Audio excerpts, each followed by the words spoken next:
আসসালামু আলাইকুম everyone, welcome to রিড্রা ব্লগ থাইল্যান্ড ট্রিপ পার্ট 1। এখানে ভোর 5টার দিকে ঘুম থেকে উঠে রেডি হয়ে 5:30টার মধ্যে আমরা বেরিয়ে পড়েছিলাম থাইল্যান্ডের উদ্দেশ্যে। এটা আমাদের দুইজনেরই বিয়ের পর ফার্স্ট ইন্টারন্যাশনাল ট্রিপ ছিল, আমার লাইফের ফার্স্ট ইন্টারন্যাশনাল ট্রিপ ছিল। যদি আমার হাজব্যান্ড ইন্ডিয়া ট্যুর করেছে এর আগে। এরপর চেক ইনের জন্য আমরা যাচ্ছিলাম, আমরা অনেক টেনশনে ছিলাম যে আমরা ফ্লাইট মিস করে না ফেলি। এরপর প্লেনে সুন্দর সুন্দর ভিউ দেখতে দেখতে আমরা অনেকক্ষণ খাবারের জন্য ওয়েট করছিলাম। আমার অনেক খিদে পেয়েছিল অ্যান্ড আমি আমার হাজব্যান্ডকে বারবার পোক করছিলাম। এরপর ওরা আমাদেরকে ইয়ামি ইয়ামি খাবার সার্ভ করে। এখানে দুটো অপশন ছিল, বিফ অ্যান্ড চিকেনের। এখানে আমার হাজব্যান্ড বিফ চুজ করেছিল, আমি চিকেন চুজ করেছিলাম, বাট দুইটাই অনেক বেশি ইয়ামি ছিল। এরপর খাওয়া দাওয়া শেষ করে আমরা একটু পর পৌঁছে গিয়েছিলাম ব্যাংকক এয়ারপোর্টে। ব্যাংকক এয়ারপোর্ট থেকে আমরা আমাদের চেক ইন করি ফুকেট এয়ারপোর্টের জন্য ডোমেস্টিক ফ্লাইট নিয়ে। এরপর আমরা ফুকেটে পৌঁছে যাই 2 আওয়ার্স পর। ফুকেট পৌঁছানোর পর আমাদের এখানে সিম নিতে হয়। এখানে অনেকগুলো প্যাকেজ ছিল, টাইম অ্যান্ড ডিউরেশন অনুযায়ী প্যাকেজ হচ্ছে গিয়ে আপনার প্রাইস ভ্যারি করে। এরপর আমরা একটা প্যাকেজ চুজ করেছিলাম 7 ডেজের জন্য। এরপর ওইখান থেকে আমরা ফুকেট এয়ারপোর্টটা ঘুরে তারপর এখানে কিছু ট্যুর প্যাকেজ দেখছিলাম।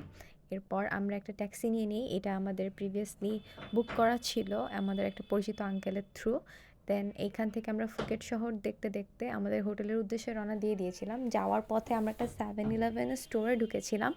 সেখানে অনেক ভ্যারাইটিসের রামিন ছিল, আর আমি আর আমার হাজব্যান্ড দুজনেই অনেক বেশি রামিন পছন্দ করি। সো আমরা অনেক কনফিউজ ছিলাম যে কোনটা রেখে কোনটা নিব। বাট এখানে হালাল নেওয়ার একটা ইস্যু ছিল, সো একটু কনফিউজিং ছিল সব কিছু, যেহেতু আমাদের এটা ফার্স্ট টাইম ছিল। বাট ওদের একটা মজার ব্যাপার হচ্ছে ওদের প্যাকেটের উপর একটা হালাল সাইন থাকে, যেটা দেখে খাবার নেওয়ার সময় ইজি হয়। ওরা এটা মানে আমাদেরকে দেখিয়ে দিয়েছিল। আর এটা ছিল আমাদের হোটেল রুম। এই রুমটা অনেক বেশি ওয়াইড অ্যান্ড স্পেশিয়াস ছিল অ্যান্ড অনেক বেশি সুন্দর ছিল। এইখানে মানে ভিডিওতে যতটা না সুন্দর লাগছে, বাট সামনাসামনি তার থেকে অনেক বেশি সুন্দর ছিল। আমি আর আমার হাজব্যান্ড হচ্ছে গিয়ে মানে অনেক বেশি প্লিজড ছিলাম এই রুমটা দেখে, লাইক এত সুন্দর। অ্যান্ড ব্যালকনিটা অনেক জোস ছিল, ব্যালকনির থেকে ভিউটা অনেক বেশি সুন্দর ছিল, পাহাড় দেখা যাচ্ছিল। এটা নাইট ভিউ ছিল, আমি সকালের ভিউটাও পরে অ্যাড করে দিব ভিডিওতে। এরপর আমরা এখানের একটু ভিউ দেখে রুমটা দেখার পর ফ্রেশ হয়ে বাহিরে বের হই। আর আমরা কারণে ছিলাম, কারণ আমি আর আমার হাজব্যান্ড দুজনেই একটু ক্রাউড কম পছন্দ করি। যেহেতু পাতং একটু বেশি ক্রাউডি প্লেস ছিল, সেহেতু আমরা পাতংয়ে না গিয়ে কারণে ছিলাম।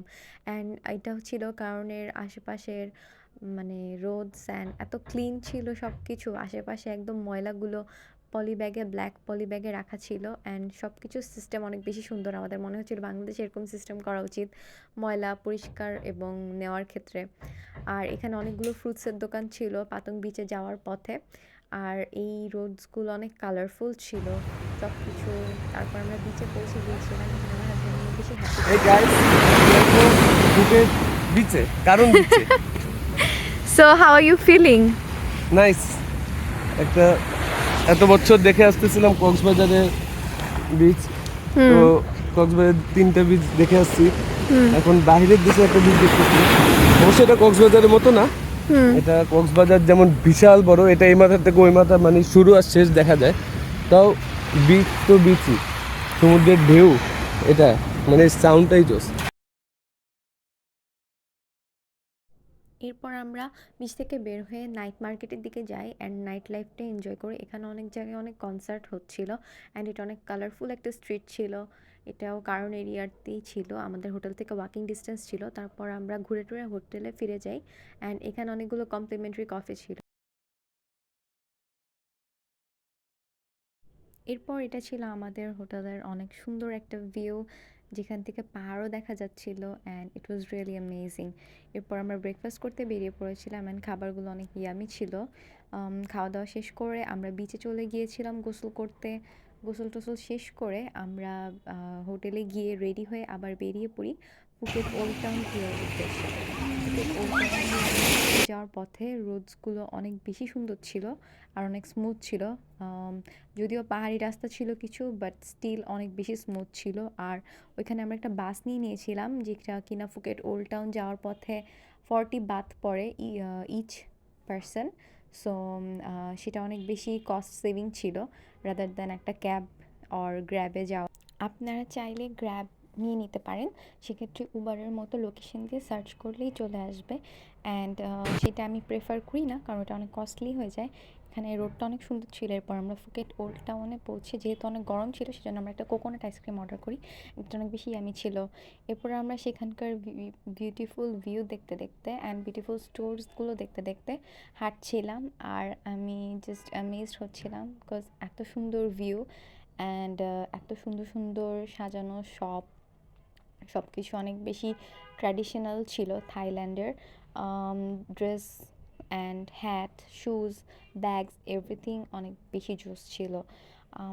এটা ছিল ভিতরের যে রাস্তাটা ওল্ড টাউনের। এখানে অনেক বেশি ক্রাউড ছিল, বাট যেহেতু অনেক সুন্দর জায়গা, সো একটু হাঁটা অ্যান্ড কষ্ট তো সহ্য করতেই হবে। এখানে অনেক গরম ছিল, সো যারাই থাইল্যান্ড যাবেন না কেন, একটা টিপ হচ্ছে সবসময় একটু পাতলা জামা কাপড় নিয়ে যাওয়ার জন্য ট্রাই করবেন। এখানে অনেক বেশি গরম থাকে, বাংলাদেশের থেকে টেম্পারেচারের ডিফারেন্স অনেক বেশি। আর যারা উইন্টারে যাচ্ছেন, যেহেতু আমাদের দেশে অনেক ঠান্ডা পড়ে গিয়েছে এখন, সো এই টাইমে যারা থাইল্যান্ড যাবেন ডেফিনেটলি ওয়েদার ফোরকাস্ট দেখে, টেম্পারেচার দেখে তারপর সেই অনুযায়ী ক্লোথিং চুজ করে যাবেন। আর এই ছিল ফুকেট ওল্ড টাউনের রোডস, যেগুলো অনেক বেশি বেশি বেশি সুন্দর, একদম মুভি অর লাইক অ্যানিমেশন এরকম একটা কিছু। সো এই অনেক সুন্দর একটা শপ ছিল। এখানে আমি একটা শপে ঢুকেছিলাম, এখানে অনেক বিউটিফুল হ্যাটস ছিল অ্যান্ড আমার একটা দরকার ছিল, যেহেতু অনেক গরম আমি কোনো হ্যাট নিয়ে যাইনি। এরপর আমাদের খিদা পেয়েছিল, সো আমরা একটা টার্কিশ স্টোরে ঢুকেছিলাম, যেটা কিনা হালাল ছিল। স্টোর না, অ্যাকচুয়ালি রেস্টুরেন্ট ছিল।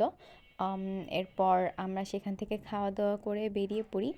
এরপর আমরা টাইগার পার্কে যাই। আমার হাজব্যান্ডের অনেক দিনের ইচ্ছা ছিল যে সে রিয়েল টাইগারের সঙ্গে দেখা করবে, টাচ করবে সামনাসামনি, একদম ফেস টু ফেস। সো তার অনেক দিনের স্বপ্ন পূরণ হয়েছিল। এখানে টাইগার পার্কে যাওয়ার সময় রাস্তাটা অনেক বেশি সুন্দর ছিল।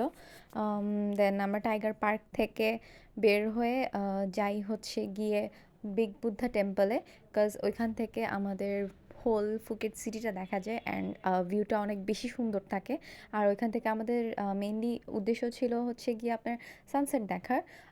যেহেতু টাইম শেষ হয়ে যাচ্ছিল, সো আমরা তাড়াতাড়ি করে লেট না করে বেরিয়ে পড়ি বিগ বুদ্ধার উদ্দেশ্যে। এরপর আমরা বিগ বুদ্ধা পৌঁছে ওইখানকার ভিউ দেখে জাস্ট মেসমারাইজড হয়ে গিয়েছিলাম। এখানকার ভিউটা অসাধারণ ছিল, এক কথায় জাস্ট অসাধারণ।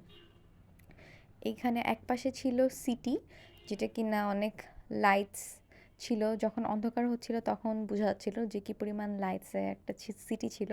অ্যান্ড আরেক পাশে ছিল হচ্ছে গিয়ে আপনার সি বিচ। সো ওভারঅল অনেক বেশি বিউটিফুল ছিল প্লেসটা। অ্যান্ড আমি ঠিকমতো ভিডিও করতে পারছিলাম না, সরি, বিকজ আমি অনেক দেখার দিকে ফোকাস করছিলাম, যে আমি নিজের চোখ দিয়ে এনজয় করাটা অনেক ফোকাস করছিলাম। সো ক্যামেরার দিকে আমার ফোকাসটা একটু কম ছিল।